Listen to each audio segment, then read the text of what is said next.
Hi, and welcome to the solutions video for SIWS Investigation 1 checkup.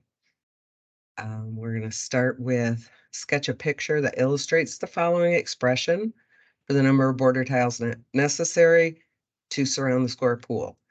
So this was like the puzzle pieces that we used to build our pool, and we're going to separate it into two S's, two corners, an S plus 0.5 and an S plus 1.5. So I'm going to start with the ones that have the half corner because I know they're going to need to meet up. So the first one is just a side length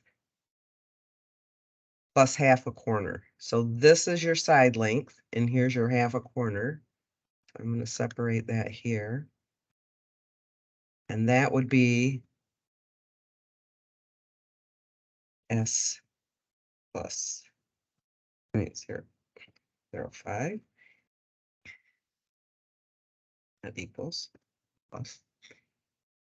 And so I'm going to label that piece right there. The next piece we have is S plus 1.5. So it's going to be a side length plus a corner and a half. So I have to separate this one all the way down. And again, this is S plus 1.5. That'll work, I guess. We're going to label that one. And then next we need two S's and two corners. So this is a side length and this is a side length.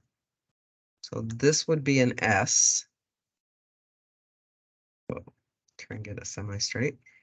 And this would also be an S.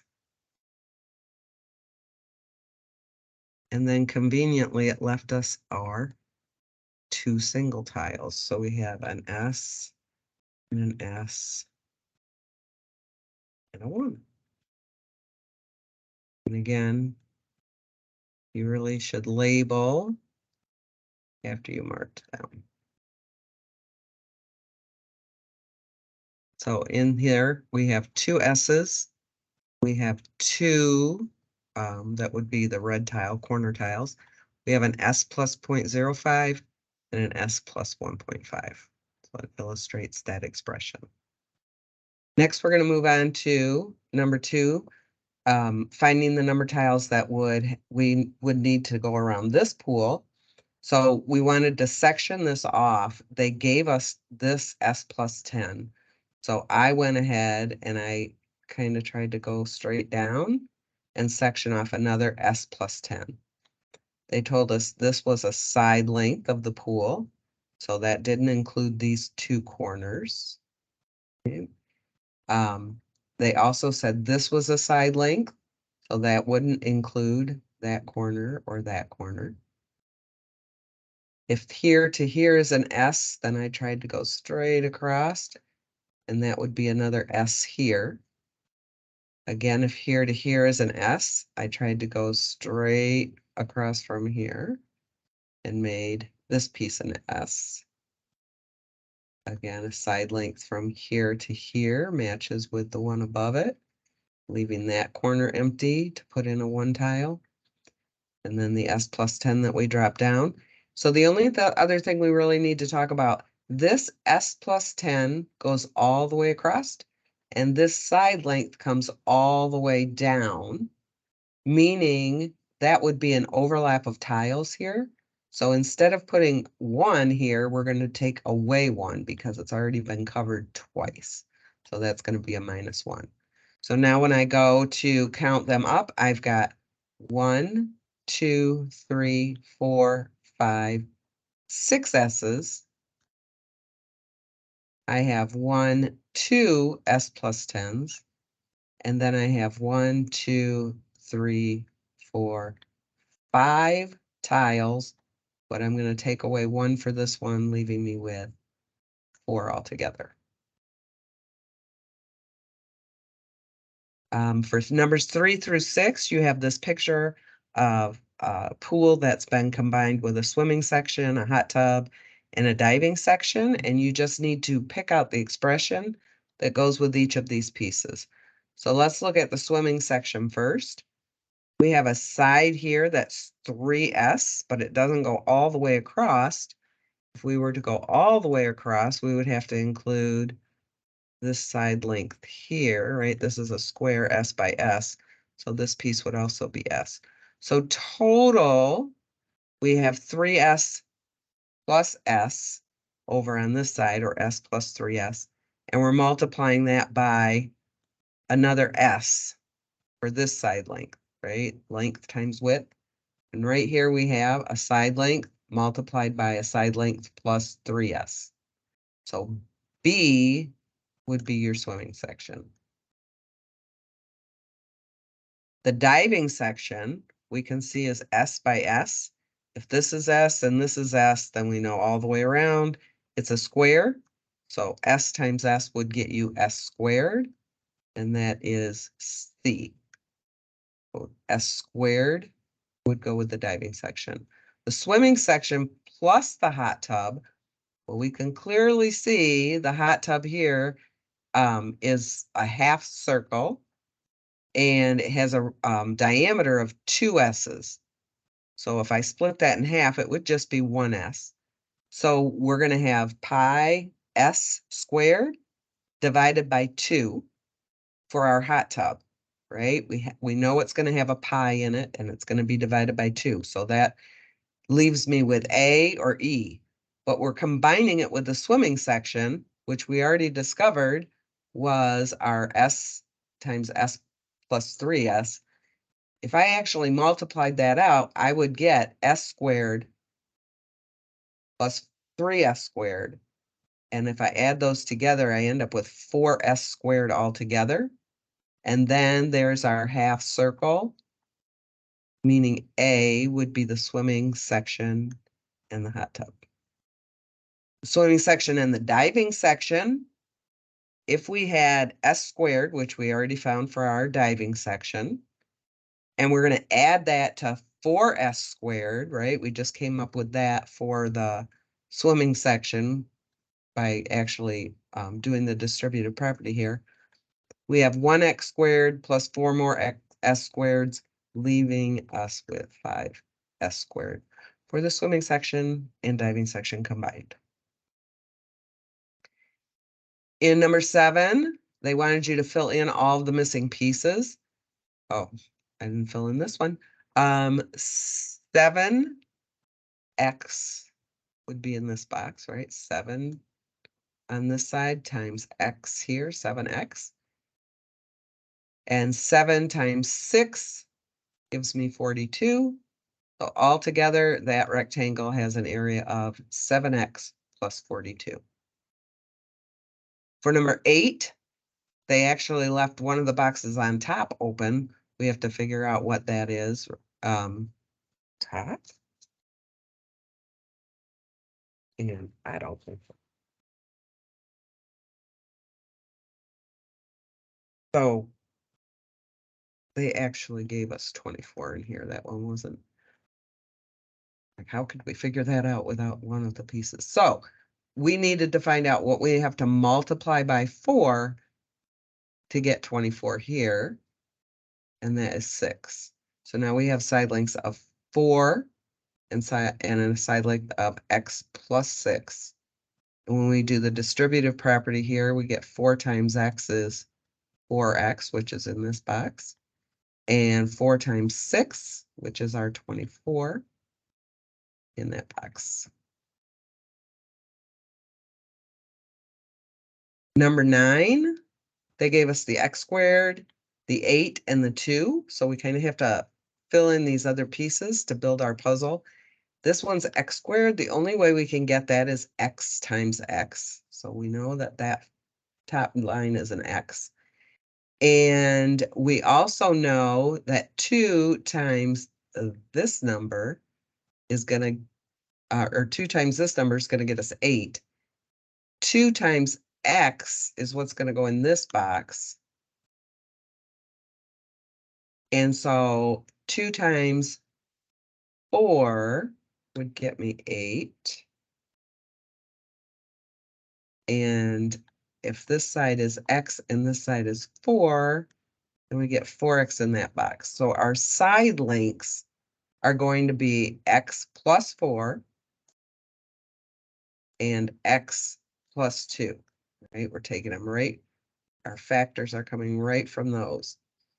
And then when we simplify that, we get the x squared, we get 4x and 2 more x's for a total of 6 x's, and then plus 8 down there in the bottom. So don't forget to combine your like terms. 10, just use the distributive property to expand it. So we're just doing 7 times x plus 7 times 3 for a total of 7x plus 21. 11, 2 times 5x plus 2 times 8 gets me 10x plus 16. In number 12, use distributive property still to expand. This time a little different only because there's 3 terms inside, but you're still going to expand the same way. Multiply 5 times x, 5 times 3y, and 5 times 9. So 5 times x is 5x, 5 times 3y is 15y, and 5 times 9 is the 45.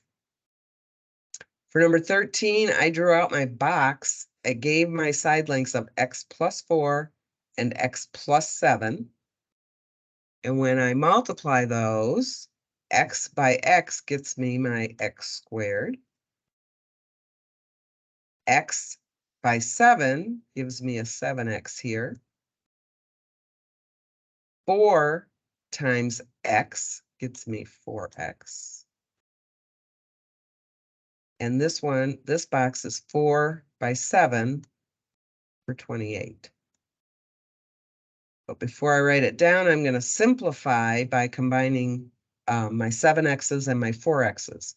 Same variable, same exponent. I can combine them for a total of 11 x's.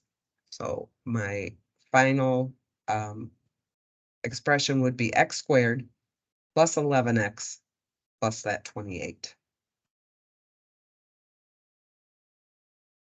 In 14, we're going to go the other direction. We're going to look for a common factor of 3x and 12 and pull that out so that we're going to turn this into a multiplication problem. So we're going to pull out a 3 because 3 will divide evenly into both of those.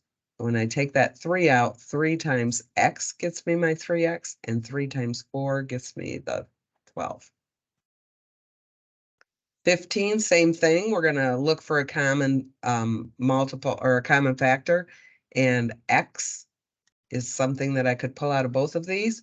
So if I pull 1x out of here, I have to multiply by that by x to get my x squared. And then if I take an x out of 5x, I have to multiply it by 5 to come back to that 5x. So x times quantity of x plus 5. In 16, they wanted you to circle all of the expressions that were equivalent to 3x plus 6. So you really needed to go through and simplify all of these expressions and see which ones actually came simplified down to 3x plus 6. So one, we have 3 times x, which is 3x, and 3 times 2, which is 6. So that one is definitely 3x plus 6. Let's get my little marker. I'm going to circle that one. So that one is 3x plus 6. And 3x plus 5 plus 1. We're going to combine our like terms. And 5 plus 1 is 6. So 3x plus 6 on that one. And x plus x plus x. That's a total of 3 x's plus 6. So that one definitely simplifies to 3x plus 6. This one, we're going to be doing the distributive property, but the opposite direction. So x times 3 would be 3x, but you also have to do x times 6, which would get you 3x plus 6x, or actually a total of 9x. And 9x definitely does not equal 3x plus 6. Whoops. Definitely does not. So this one we're going to cross out. In the fifth one, we have again, we're going to distribute 3 times x and 3 times 3. And when we do that, we get a total of 3x plus 9. 3 times 3 is 9. I need to combine that positive 9 and negative 3 when I simplify, and that will get me, oh, a big mess. 3x plus 6. And that would also be circled. And the last one, we have x times x, which is x squared. X times 3 is 3x plus 6 minus x squared. I see that now I have a positive x squared and a negative x squared, so I can combine those to 0 x squareds. And when I get rid of the x squareds, I am left with 3x plus 6, which is another version. So the only one that didn't work was number 4. All the rest of them simplified down to 3x plus 6. And our last problem, combine the like terms to write an expression that's equivalent to 4x plus 6 plus 3y plus 2 minus 2x plus 5y. So I went through and I color-coded the ones that had like terms. So x to the first power and x to the first power can be combined. A y to the first power and a y to the first power can be combined. And then the positive 6 and positive 2 don't have a variable with them at all. So those can also be combined. So 4x minus 2x leaves me with 2 x's. 3y plus 5y gives me 8y. And 6 plus 2, also 8. And when I write those out all together in my expression, I get 2x plus 8y plus 8. And that's it. If you have any questions about any of those problems, please let me know before you retake. I'm happy to help you. Have a great night.